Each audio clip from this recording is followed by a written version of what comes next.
read about Paul talking about adoption, we just think about it in terms that we think about adoption.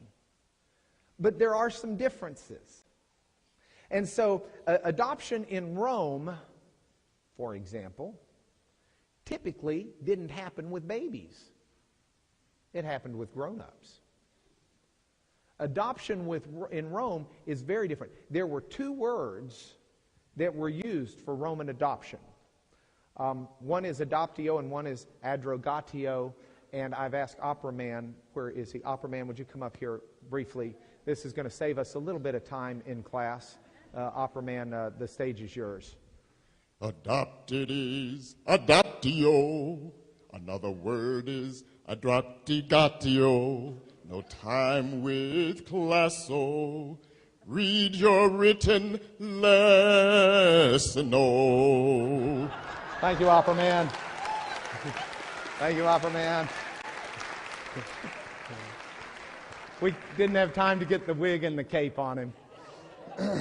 Yes, there were two Roman words. I've put them in the written lesson. For those of you who want to be scholastic about this thing, you can read it. But we don't have time to get into it here. So with Opera Man's help, we will move on.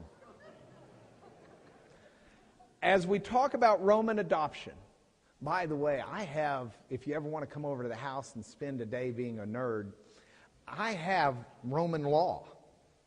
I've got the Institutes of Justinian.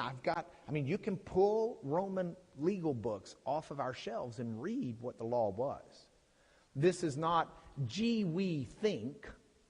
This is what the law was in Rome.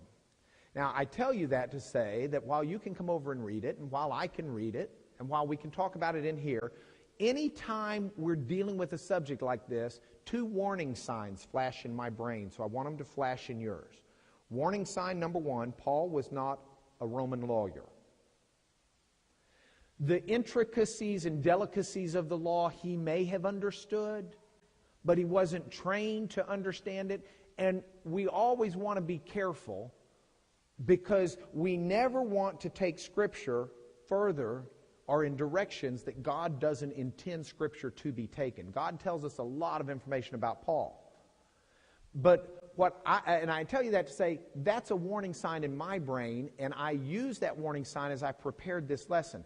I haven't gone and found some nuance from some obscure legal decision that was passed during the reign of Claudius to allow for the adoption of this X situation because I figured out some way that might apply to my faith. I haven't done that at all. What I've got here are just the core basics of adoption that Paul certainly would have known, just being a Roman citizen.